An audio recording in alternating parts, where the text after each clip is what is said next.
ओम नमः शिवाय। श्री शिवाय नमस्तुभ्यम। हर हर महादेव। प्यारे भक्तों, आप सभी का स्वागत है हमारे YouTube चैनल सनातन धर्म में। ये श्री शिव महापुराण की विदेश्वर संहिता का तीसरा अध्याय है। इसमें हम जानेंगे कि इस संसार में सबसे महत्वपूर्ण वस्तु क्या है। विदेश्वर संहिता के चौथे अध्याय में हम ये जानेंगे कि शिव महापुराण कथा के श्रवण, कीर्तन और मनन का क्या महत्व है। चौथे अध्याय का श्रवण अवश्य करें।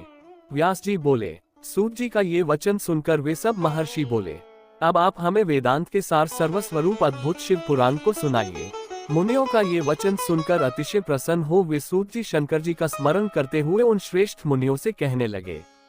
सूत जी बोले, आप सब महर्षिगण रोग शोक से रहित कल्याणमय भगवान शिव का स्मरण करके वेद के सार तत्व से प्रकट पुराण प्रवर शिव पुराण को सुनिए, जिसमें भक्ति, ज्ञान और वैराग्य इन तीनों का प्रीतिपूर्वक गान किया गया है और वेदांत वेद्य सद्वस्तु का विशेष रूप से वर्णन किया गया है।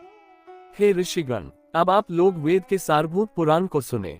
बहुत काल में पुनः पुनः पूर्व कल्प व्यतीत होने पर इस वर्तमान कल्प में जब सृष्टि कर्म आरंभ हुआ था, उन दिनों 6 कुलों के महर्षि परस्पर वाद विवाद करते हुए कहने लगे, अमुक वस्तु सबसे उत्कृष्ट है और अमुक नहीं है। उनके इस विवाद ने अत्यंत महान रूप धारण कर लिया। तब वे सब के सब अपनी शंका के समाधान के लिए सृष्टिकर्ता अविनाशी ब्रह्मा जी के पास गए और हाथ जोड़कर विनय भरी वाणी में बोले, हे प्रभु, आप संपूर्ण जगत का धारण पोषण करने वाले हैं तथा समस्त कारणों के भी कारण हैं। हम ये जानना चाहते हैं कि संपूर्ण तत्वों से परे परात्पर पुराण पुरुष कौन है। ब्रह्मा जी बोले, जहाँ से मन सहित वाणी उन्हें न पाकर लौट आती है तथा जिनसे ब्रह्मा, विष्णु, रुद्र और इंद्र आदि से युक्त यह संपूर्ण जगत समस्त भूतों एवं इंद्रियों के साथ पहले प्रकट हुआ है, वे ही ये देव महादेव सर्वज्ञ एवं संपूर्ण जगत के स्वामी हैं। ये ही सबसे उत्कृष्ट है। उत्तम भक्ति से ही इनका साक्षात्कार होता है, दूसरे किसी उपाय से कहीं इनका दर्शन नहीं होता। रुद्र, हरि, हर तथा अन्य देवेश्वर सदा उत्तम भक्तिभाव से उनका नित्य दर्शन करना चाहते हैं। अधिक कहने की क्या आवश्यकता, शिव में भक्ति होने से मनुष्य संसार बंधन से मुक्त हो जाता है। देवताओं के कृपा प्रसाद से ही उनमें भक्ति होती है और भक्ति से देवता का कृपा प्रसाद प्राप्त होता है। ठीक उसी तरह जैसे यहाँ अंकुर से बीज और बीज से अंकुर उत्पन्न होता है। इसलिए हे द्विजो, आप लोग भगवान शंकर का कृपा प्रसाद प्राप्त करने के लिए भूतल पर जाकर वहाँ सहस्र वर्षों तक चलने वाले एक विशाल यज्ञ का आयोजन करें। इन यज्ञप्ति भगवान शिव की ही कृपा से वेदोक्त विद्या के सारभूत साध्य साधन का ज्ञान होता है। मुनिगण बोले, हे भगवान, परम साध्य क्या है और उसका परम साधन क्या है, उसका साधक कैसा होता है, ये सभी बातें यथार्थ रूप से कहें।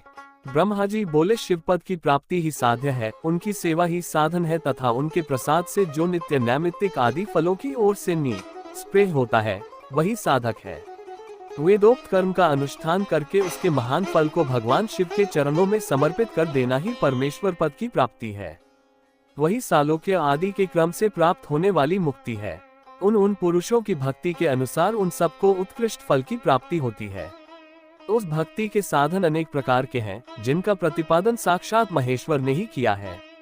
उसे संक्षिप्त करके मैं सारभूत साधन को बता रहा हूँ। कान से भगवान के नाम, गुण और लीलाओं का श्रवण, वाणी द्वारा उनका कीर्तन तथा मन के द्वारा उनका मनन, इन तीनों को महान साधन कहा गया है। तात्पर्य ये कि महेश्वर का श्रवण, कीर्तन और मनन करना चाहिए, ये श्रुति का वाक्य हम सबके लिए प्रमाणभूत है। संपूर्ण मनोरथों की सिद्धि में लगे हुए आप लोग इसी साधन से परम साध्य को प्राप्त हो। लोग प्रत्यक्ष वस्तु को नेत्र से देखकर उसमें प्रवृत्त होते हैं, परंतु जिस वस्तु का कहीं भी प्रत्यक्ष दर्शन नहीं होता, उसे श्रवणेन्द्रिय द्वारा जान सुनकर मनुष्य उसकी प्राप्ति के लिए चेष्टा करता है। अतः पहला साधन श्रवण ही है। उसके द्वारा गुरु के मुख से तत्व को सुनकर बुद्धिशाली विद्वान पुरुष अन्य साधन कीर्तन एवं मनन की सिद्धि करे। क्रमशः मनन पर्यंत इस साधन की अच्छी तरह साधना कर लेने पर उसके द्वारा सालोक्य आदि के क्रम से धीरे धीरे भगवान शिव का सहयोग प्राप्त होता है। पहले सारे अंगों के रोग नष्ट हो जाते हैं, तत्पश्चात सब प्रकार का लौकिक आनंद भी विलीन हो जाता है। अभ्यास के ही समय ये साधन कष्टप्रद है, किंतु बाद में निरंतर मंगल देने वाला है। इस प्रकार विद्येश्वर संहिता का ये तीसरा अध्याय समाप्त होता है। विद्येश्वर संहिता के चौथे अध्याय में हम ये जानेंगे कि शिव महापुराण कथा के श्रवण, कीर्तन और मनन का क्या महत्व है।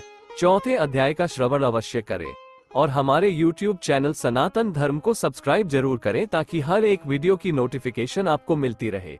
ओम नमः शिवाय। श्री शिवाय नमस्तुभ्यम। हर हर महादेव।